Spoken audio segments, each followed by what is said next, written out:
जय हिंद, नमस्कार। आप सभी का एक बार फिर स्वागत है। साथियों, एडवांसमेंट इन टेक्नोलॉजी हमेशा फ़ायदे की बात होती है, लेकिन ऐसी कोई टेक्नोलॉजी जो पेंशनर्स के लिए दुविधा का कारण बन जाए तो इसको जल्द से जल्द हटाना बहुत ही ज़रूरी है। मैनुअल पेंशन सिस्टम यानी लेगेसी पेंशन सिस्टम में आखिरकार कुछ एक समस्याओं के बाद पेंशनर को उसकी पेंशन मिल ही जाती थी, लेकिन स्पर्श नाम का एक सॉफ्टवेयर आया है जिसने पूर्व सैनिकों का पूरा जो मनोबल है उसको तोड़ दिया है। उसको सरकारी सिस्टम और सॉफ्टवेयर के ऊपर से भरोसा ही उठ गया है। तो क्या हम कह सकते हैं कि समस्याओं का नाम ही स्पर्श है? आइए, एक आर्टिकल छपा है जिसमें टॉप 20 प्रॉब्लम्स और उसके सजेशन दिए हुए हैं। उनको हम एक एक करके समझ लेते हैं। 25 मार्च 2023 को द एक्सप्रेस इंडिया न्यूज में कर्नल चरणजीत सिंह खेरा जी ने यह आर्टिकल छापा है और हर एक इसमें जो प्रॉब्लम और उसका जो सॉल्यूशन बताया है वो फैक्चुअल डाटा के ऊपर आधारित है। नवंबर 2022 में इनका कहना है, नवंबर 2022 में एजी ब्रांच ने एक स्पर्श गाइड लॉन्च की, सिस्टम फॉर पेंशन एडमिनिस्ट्रेशन रक्षा। अब कहने को तो बड़ी बातें कही जा रही है कि ये सिंगल विंडो सिस्टम है जहां पर पेंशन सैंक्शन से लेके डिसबर्समेंट तक सारा काम स्पर्श के जरिए ही होगा। लेकिन सबसे पहली प्रॉब्लम आप देखें, डेमोग्राफिक वैलिडेशन फेल। आधार कार्ड में आपके नाम में स्पेस में, स्पेलिंग में या फर्स्ट मिडल लास्ट नेम में कहीं पे भी नाम मात्र की गड़बड़ है तो आपका आधार नंबर स्पर्श में अपडेट नहीं हो पाएगा। आधार नंबर अपडेट नहीं हो पाएगा तो आप स्पर्श में कोई भी काम नहीं कर पाएंगे। अब रिसेंटली स्पर्श ने कहा है कि अब आप स्पर्श की वेबसाइट पे जाके आधार नंबर वहां पे अपलोड कर दीजिए, आधार कार्ड की कॉपी अपलोड कर दीजिए, रिकॉर्ड ऑफिस उसको अप्रूव करेगा। लेकिन रिकॉर्ड ऑफिस इसके ऊपर बिल्कुल भी एक्शन नहीं ले रहा है। कई पेंशनर्स ने आधार की कॉपी अपलोड की है लेकिन रिक्वेस्ट एक एक महीना हो गया, अभी तक पेंडिंग है। कहीं ये भी सुनने में आ रहा है कि स्पर्श बोल रहा है बैंक में जाइए और दोबारा वहां पे अपना आधार नंबर अपडेट कराइए, वो स्पर्श में अपडेट हो जाएगा। तो बैंकों से तो पेंशन पहले ही ले रहे थे पेंशनर्स, सब कुछ ठीक ठाक चल रहा था। स्पर्श जब एडवांसमेंट हुआ है टेक्नोलॉजी में तो फिर बैंकों में क्यों भेजा जा रहा है पेंशनर्स को? दूसरी प्रॉब्लम है advertisement on submission of life certificate by 20 March 23 which is very confusing. नवंबर 22 में लाइफ सर्टिफिकेट जमा करना था लेकिन स्पर्श में कमियों के कारण आधार नंबर उसमें अपडेट नहीं होता है, इसलिए लाइफ सर्टिफिकेट अपडेट नहीं हो पाता है। मैनुअल लाइफ सर्टिफिकेट भी यदि कोई पेंशनर जद्दोजहद करके अपलोड कर देता है तो अप्रूवल होने में 4 से 5 महीना लगता है। अब मार्च में पेंशन बंद होने का समय आ चुका है और 20 मार्च 2023 तक जो एक उन्होंने एडवर्टाइजमेंट जारी किया था कि सभी पेंशनर अपना लाइफ सर्टिफिकेट जमा कर दे, तो उसमें यह क्यों नहीं कहा गया कि आपने नवंबर 22 में यदि बैंक में जाके अपना लाइफ सर्टिफिकेट जमा किया है तो उसको स्पर्श वहां से कलेक्ट कर लेगी, आपको दोबारा जमा करने की आवश्यकता नहीं है। तो ये एक एडवर्टाइजमेंट फ्रेश डाल के जिसमें कुछ नहीं लिखा, सिंपली सीधा लिख दिया कि 20 मार्च 23 तक आपको लाइफ सर्टिफिकेट जमा करना है, ये काफ़ी कन्फ्यूजिंग है, इसलिए इसको दुरुस्त किया जाना चाहिए। तीसरी प्रॉब्लम है कि जो स्पर्श के नोडल ऑफिसर्स हैं, क्या किसी एक्स सर्विसमैन का ऐसा कोई एक्सपीरियंस है कि उसने स्पर्श के नोडल ऑफिसर से बात की है और उसकी समस्या का समाधान हो चुका है? जो ईमेल आईडी फ़ोन नंबर दिए हुए हैं वो ऐसा लगता है कि आदम जमाने के हैं, ना ईमेल जाता है उसके ऊपर और जाएगा भी तो कोई रिप्लाई आती नहीं है और मोबाइल नंबर तो कभी लगता ही नहीं है। लगेगा तो भी बोलेगा कि इसके बारे में हमें अभी प्रॉपर ट्रेनिंग नहीं मिली है और हम पता करके बताएंगे। चौथी प्रॉब्लम, अब यदि एक पेंशनर जो उसको डिफ़ॉल्ट पासवर्ड आया था इनिशियली माइग्रेशन के बाद, यूजर नेम और पासवर्ड उसके मोबाइल पर प्राप्त होता है, अब जो इनिशियल और डिफ़ॉल्ट पासवर्ड आता है उसको एक पेंशनर चेंज ही नहीं कर पाता तो फिर स्पर्श का क्या मतलब? ये भी एक टेक्निकल प्रॉब्लम है, इसे भी दूर किया जाना चाहिए। Problem number 5, Tata consultancy services. कहने को तो बहुत बड़ी एक टेक्निकल और सॉफ्टवेयर कंपनी है उसने दूसरे सॉफ्टवेयर भी बनाए हैं, लेकिन इस पर सॉफ्टवेयर उनके काबू नहीं आ रहा है। अप्रैल 2021 में टाटा ने स्पर्श को हाथ में लिया, लेकिन आज अप्रैल 2023 लगभग 2 साल हो चुके हैं, किसी का भी ना तो पीपीओ सही आ रहा है, ना पेंशन स्लिप सही आ रही है, और ना ही जो अपलोडेड डाटा है वो करेक्ट है, और ना ही उनको कोई करेक्ट कर पा रहा है। समझ के बाहर की बात है। अब जो डिफेंस अकाउंट डिपार्टमेंट का स्टाफ और टाटा कंसल्टेंसी सर्विसेज है, इनके बीच में कोऑर्डिनेशन होके प्रॉपर जॉइंट ट्रेनिंग होनी चाहिए, ताकि टीसीएस के लोगों को जो पता नहीं है वो डिफेंस अकाउंट डिपार्टमेंट के जो कर्मचारी है उनसे पता कर सके, ताकि कुछ समस्याओं का समाधान हो सके। प्रॉब्लम नंबर 6, सर्विस पेंशनर की डेथ होने के बाद में जो विडो है उसको फैमिली पेंशन के लिए क्लेम स्पर्श के जरिए ही करना पड़ता है, और उस समय डेथ सर्टिफिकेट अपलोड करना पड़ता है। तो ये डेथ सर्टिफिकेट अपलोड ही नहीं हो रहा है, तो इस प्रकार फैमिली पेंशन लेने में कई महीने लग जाते हैं। तो ये विडो को स्मूथली डेथ सर्टिफिकेट अपलोड करने के लिए इंटरफेस प्रोवाइड किया जाना चाहिए। 7वीं प्रॉब्लम है कि बैंकों से जब पेंशन लेते थे तो जो इनकम टैक्स के दायरे में आते हैं उनका टीडीएस बैंक काट लेता है, लेकिन स्पर्श में ऐसा नहीं है। स्पर्श ने अभी तक टीडीएस काटना शुरू नहीं किया है, जिसको कि उसमें इनकॉर्पोरेट करना बहुत ही जरूरी है। प्रॉब्लम नंबर 8, सॉफ्टवेयर ऑफ स्पर्श। It appears novices of TCS have been sent with no knowledge of defense pension, यानी स्पर्श में जो TCS के आदमी काम कर रहे हैं उनको डिफेंस पेंशन के बारे में कुछ भी पता नहीं है। इसलिए उन लोगों को अपना डिफेंस अकाउंट डिपार्टमेंट के कर्मचारियों के साथ में रख के प्रॉपर ट्रेनिंग दी जाए कि ये डिफेंस पेंशन क्या है, तभी तो वो सॉफ्टवेयर में काम कर पाएंगे। नहीं तो उनको पता ही नहीं है प्रैक्टिकली कि डिफेंस पेंशन में क्या क्या किस किस प्रकार पेंशन का जो सैंक्शन और डिस्बर्समेंट किया जाता है, किस प्रकार की समस्याएं आती है, तो वो सॉफ्टवेयर में क्या डेवलपमेंट कर पाएंगे। इसलिए पहले जरूरी है कि डिफेंस पेंशन के बारे में प्रॉपर ट्रेनिंग ली जाए। Problem number 9, even the DPDOs are not clear about स्पर्श, no help comes to the pensioners when they approach DPDO। इस पर सर्विस सेंटर के नाम पर डीपीडीओ को भी ऑथराइज किया गया है, लेकिन एक पेंशनर यदि गलती से डीपीडीओ के पास में चला गया तो सबसे पहले वो यही पूछते हैं कि ये स्पर्श क्या है। मतलब डिफेंस का पैकेज है और डीपीडीओ को पता नहीं कि स्पर्श क्या है। तो इससे पता चलता है कि जो डिफेंस अकाउंट डिपार्टमेंट के पर्सनल है वो अनट्रेंड है, स्पर्श के बारे में उनको पता नहीं है, या फिर वो जानबूझकर कह रहे हैं कि हमें स्पर्श के बारे में पता नहीं है। चलिए अगली प्रॉब्लम देखते हैं।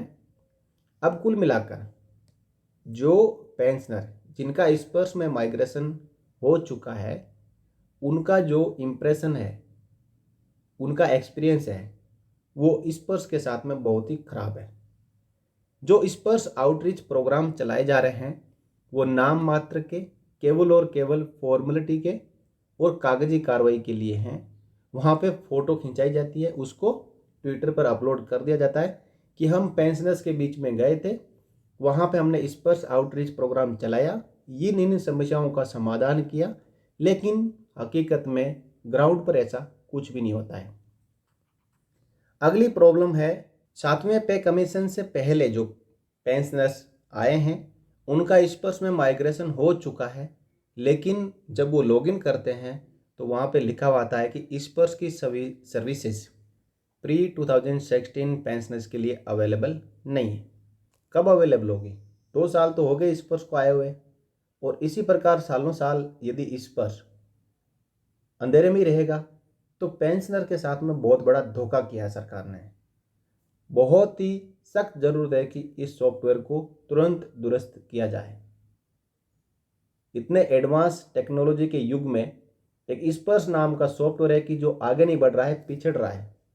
बहुत ही सख्त फाइनेंस मिनिस्ट्री को और एमओडी को कदम उठाने चाहिए टीसीएस के खिलाफ, और जो भी एग्रीमेंट उनके साथ में हुआ है उसको एक बार फिर से संज्ञान में लाना चाहिए। और यदि असमर्थ है टीसीएस तो कॉन्ट्रैक्ट खत्म करें, एग्रीमेंट खत्म करें, इनसे अच्छी सॉफ्टवेयर डेवलपमेंट कंपनियां हैं जो मिनटों में इस प्रकार के सॉफ्टवेयर बना देती है और उसमें एक भी कोई ग्लिच नहीं आता है। Problem number 12। अब कुछ एक पेंशनर्स का OROP2 का रिवीजन होने के बाद में रिवाइज OROP2 की पेंशन आ रही है, लेकिन कुछ एक पेंशनर्स को अभी भी OROP2 की पेंशन नहीं आ रही है। मोस्टली जो प्री OROP2 का पेंशन है अभी तक वही प्राप्त कर रहे हैं। तो कब होगा? सुप्रीम कोर्ट ने कह दिया, भारत सरकार ने कह दिया, MOD ने कह दिया, वित्त मंत्रालय ने कह दिया, लेकिन इस पर में बदलाव नहीं हो पा रहा है। तो ये भी आगे जाके एक बहुत बड़ा मुद्दा बन सकता है, क्योंकि पोस्ट 2016 पेंशनर्स का और प्री 2016 पेंशनर्स का जिनका इस वर्ष में माइग्रेशन हो चुका है, उनका रिवाइज्ड OROP2 का PPO भी इस वर्ष से जारी करने की पूरी योजना है, लेकिन इस वर्ष में कमियों की वजह से ये सक्सेसफुल नहीं हो पा रहा है। तो इसको जल्द से जल्द दुरुस्त करने की आवश्यकता है। Problem number 13। Note remittance of arrear of OROP2। Many pensioners have not got arrears, not even the first instalment is paid. जिनका माइग्रेशन हो चुका है उनको OROP2 की पहली इंस्टॉलमेंट भी ड्यू है, लेकिन इस वर्ष की वजह से उनको अभी तक पहली इंस्टॉलमेंट भी नहीं मिल पाई है। तो जो भी इसके अंदर प्रोसेस है उस प्रोसेस को फास्ट करते हुए जो भी पेंशनर्स है जिनको अभी तक OROP2 की पहली किस्त नहीं मिली है उनको जल्द से जल्द रिलीज किया जाना चाहिए। Problem number 14। सबसे बड़ी प्रॉब्लम है इस वर्ष की कि उसमें जो डाटा अपलोड किए जा रहे हैं वो डाटा ही गलत है। और दुख की बात यह है कि पेंशनर्स के वाइफ को, जो कि अभी भी जिंदा है, पेंशनर को सहयोग कर रही है, उसको मर्द दिखाया जा रहा है और डेट ऑफ डेथ भी आज से 3-4 हजार साल पुरानी दिखाई जा रही है। ये ऐसी डेट और कौन से एरा में जी रहा है, इस पर समझ के बाहर की बात है। अब सर्विस पर्टिकुलर पर्सनल डिटेल एक पेंशनर की इस वर्ष में गलत अपलोड की जा रही है, तो इस वर्ष का जो मोटो क्या है, फिर मतलब क्या रह गया इस वर्ष का? इससे अच्छा तो मैनुअल डॉक्यूमेंट अच्छे की काट के सही तो कर सकते हैं डॉक्यूमेंट देख के, इसमें सही करने का प्रावधान भी नहीं रखा गया है। स्पर्श बोलता है, PCDA बोलता है रिकॉर्ड करेगा, रिकॉर्ड बोलता है कि हम क्यों करें जब स्पर्श सॉफ्टवेयर आ गया, हम तो पहले कर ही रहे थे। तो ये बीच में जो लड़ाई है इसकी वजह से पेंशनर परेशान हो रहे हैं। Problem number 15। EPPO। Defence account department should have completed the work on the issue of EPPO। 7वें पे कमीशन के अभी भी लाखों पेंशनर्स ऐसे हैं जिनके EPPO अभी तक जारी नहीं हुए और EPPO के आधार पर ही उनका पेंशन आगे का रिवीजन होना है। तो ऐसे पेंशनर्स की जो समस्याएं हैं उनको देखते हुए जल्द से जल्द पायलट प्रोजेक्ट के तौर पर जितने भी EPPOs पेंडिंग है वो 7वें पे कमीशन के वो रिवाइज करके जारी कर देना चाहिए। अगला पे कमीशन आ जाएगा, तब तक 7वें पे कमीशन के PPOs रिवाइज नहीं होंगे, तो कब ये एक के ऊपर एक चलते रहेंगे, आगे एक ऐसा कॉम्प्लिकेसी आ जाएगी कि ये पेंशन में सुधार हो ही नहीं पाएगा। छठी प्रॉब्लम देखते हैं साथियों। प्रॉब्लम बहुत है, सुनते सुनते ही हमें खुद एक प्रॉब्लम महसूस होने लग जाती है। Sparsh is not user friendly. Many migrate pensioners have complaint that they are unable to use any of the feature of Sparsh. Pre 2016 pensioners का फीचर्स तो बंद ही किया हुआ है। पोस्ट 2016 पेंशनर्स को ये समस्या आ रही है कि यदि वो अपनी तरफ से कोई एक ग्रीवांस डालते हैं, लाइफ सर्टिफिकेट अपलोड करते हैं, तो वो कई महीनों तक पेंडिंग रहता है और पहले वाली ग्रीवांस जब तक कंप्लीट नहीं होती, क्लोज नहीं होती है, तो इस पर यूजर दूसरी ग्रीवांस नहीं डाल सकता। तो ऐसा क्या सिस्टम है कि कोई आदमी एक ही कंप्लेंट एट ए टाइम कर पाएगा, उसका सॉल्यूशन नहीं होगा तब तक दूसरी नहीं कर पाएगा? ये तो एक तानाशाही हो गई। या फिर ये उस काम से बच के भाग रहे हैं कि ये पेंशनर इतनी कंप्लेंट डाल देंगे तो हमारा जो प्रोफाइल है TCS का वो ख़राब हो जाएगा कि इतनी कंप्लेंट आ रही है, लेकिन उनके ऊपर रिजोल्यूशन कुछ भी नहीं मिल रहा है। अगली प्रॉब्लम की बात करें साथियों, तो बताया कि कॉमन सर्विस सेंटर बड़े ज़ोरों शोरों से कहा जाता है PCD द्वारा कि देश में 4.5 लाख कॉमन सर्विस सेंटर्स है, वो सभी स्पर्श की सेवाएं दे रहे हैं, लेकिन इन 4.5 लाख में से एक भी स्पर्श का सर्विस सेंटर ऐसा नहीं है जो स्पर्श को जानता हो। इसमें एक्सेप्शन में वो बताता हूँ साथियों कि यदि कोई भूतपूर्व सैनिक ने जाके कॉमन सर्विस सेंटर की फ्रेंचाइजी ली है, डिजी सेवा में अपने आप को रजिस्टर करवाया है और ये ऑनलाइन काम कर रहे हैं, वही थोड़ी बहुत पेंशनर्स की मदद कर रहे हैं। बाकी सिविलियन के पास में कॉमन सर्विस सेंटर है तो उसको डिफेंस पेंशन और डिफेंस के एक्स सर्विसमैन के बारे में कुछ भी पता नहीं है, वहाँ किसी भी प्रकार की कोई सेवा नहीं मिल रही है। और एक लाइफ सर्टिफिकेट जो कि जीवन प्रमाण की वेबसाइट से अपलोड किया जाता है तो उसके जो पैसे चार्ज करते हैं 200-300 रुपये से लेकर 500 रुपये तक करते हैं। और उसमें भी लाइफ सर्टिफिकेट अपलोड करते समय स्पर्श के पीपीओ की जगह स्पर्श का यूजर नेम डालते थे। स्पर्श का पीपीओ नंबर 12 डिजिट का होता है, स्पर्श का यूजर नेम 14 डिजिट का होता है। तो जब स्पर्श का यूजर नेम डाल देंगे तो वो लाइफ सर्टिफिकेट स्पर्श के पीपीओ के साथ में तो अटैच होगा नहीं और रिजेक्ट हो जाएगा, फेल हो जाएगा। उसी में एक और बड़ी गलती करते हैं कि पुराना सिस्टम से ही अभी जो पेंशन सैंक्शनिंग एजेंसी है वो स्पर्श पीसीडीए पेंशन इलाहाबाद है, लेकिन वो पुराना ही पीसीडीए पेंशन इलाहाबाद कर देते हैं, जिसकी वजह से वो लाइफ सर्टिफिकेट स्पर्श में नहीं पहुंचता है। स्पर्श पीसीडीए पेंशन प्रयागराज और इलाहाबाद ही सेलेक्ट करना पड़ेगा। तो ये सब गलतियां हैं, ये नॉलेज की बात होती है कि इन कॉमन सर्विस सेंटर्स वालों को कौन बताए, उनकी कोई ट्रेनिंग तो हुई नहीं है कि वो डिफेंस पेंशनर्स की मदद कर सकें। और फ्री ऑफ कॉस्ट सर्विस देने के लिए सरकार ने बताया है, इनकी रेट फिक्स की गई है कि आप जितने डिफेंस पेंशनर्स के एक दिन में काम करोगे, मंथली आप अपना बिल बना के सरकार को दोगे, सरकार आपको पैसा देगी, लेकिन वो दोनों तरफ से पैसा एंड रहे हैं। फौजी आदमी थोड़ा विश्वासी होता है, अपना काम जल्द से जल्द करवाने के लिए कॉमन सर्विस सेंटर में जाता है, लेकिन 500-700-1000 रुपये लुटा के आ जाता है और आउटपुट नील। अगली प्रॉब्लम की बात करें, 18 नंबर प्रॉब्लम, पहुंचने वाले हम 20 प्रॉब्लम है टोटल। 18 नंबर प्रॉब्लम देखिए साथियों, पहले सभी बैंकों से पेंशन मिलती थी, अब बैंकों से पेंशन छीन ली गई तो उनकी रोजी रोटी भी छीनी होगी। अब जब स्पर्श में पेंशन माइग्रेट होने के बाद पीसीडीए से ये पेंशन कंट्रोल नहीं हुई तो दोबारा से आदेश निकालने लग गए कि बैंकों में जाओ, वहाँ पे लाइफ सर्टिफिकेट जमा करो, बैंकों में जाओ, वहाँ पे आधार नंबर अपडेट कराओ, बैंकों में जाओ, वहाँ पे 100 चीज़ कराओ। तो बैंक क्यों करेंगे? बैंक की क्या जिम्मेदारी है? बैंक के पास में तो आपने डाटा ही नहीं छोड़ा, पूरा डाटा तो पीसीडी ने मंगा लिया। बैंक को तो सिर्फ और सिर्फ पेंशनर का जो अकाउंट नंबर है जिसमें पेंशन आ रही है वही दिखाई देता है। पेंशन का जो पूरा फाइल है वो पीसीडी में पहुंच चुकी है। तो why will staff of SBI provide any service when they don't have any documents of pensioners migrated to Sparsh? तो ये एक दूसरे के ऊपर डालने वाली बातों को पीसीडीए को खत्म करना पड़ेगा और पीसीडीए को ही पेंशनर को अटेंड करना पड़ेगा। अब बात करते हैं हम प्रॉब्लम नंबर 19 की। कहीं कहीं पे ये भी देखा जा रहा है कि पीसीडीए को यदि कॉल करते हैं हेल्पलाइन पे तो पीसीडीए कहता है कि ये आपका काम रिकॉर्ड ऑफिस करेगा। तो रिकॉर्ड ऑफिस पीसीडीए का काम करने के लिए थोड़े ही बैठा है। रिकॉर्ड ऑफिस में वैसे ही लिमिटेड क्लर्क्स होते हैं जो सर्विस करने वाले जवानों प्लस पेंशनर्स का जो रूटीन काम है वही कंप्लीट नहीं कर पाते और स्ट्रेंथ रिकॉर्ड ऑफिसेज में दिन बे दिन रिड्यूस की जा रही है। तो ये पीसीडीए टालम टाल ना करके अपना काम करना शुरू कर दें। रिकॉर्ड ऑफिस आपका काम क्यों करे? चलिए आखिरी प्रॉब्लम, स्पर्श appears to work only when a problem arises. When most of the migrated pensioners entered their names for second line of authentication, it failed as the name in PPO and Aadhaar card didn't match.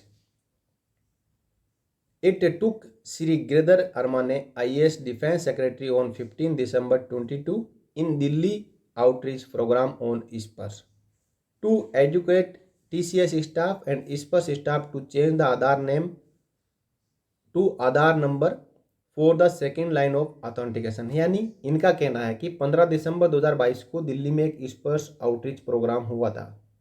उसमें जो defence secretary ने clear cut PCDA और TCS को यह आदेश दिया था कि जो आधार डेमोग्राफिक वैलिडेशन फेल की समस्या आ रही है उसको आप दूर करने के लिए प्रॉम्प्ट एक्शन लें, तुरंत कार्रवाई करें।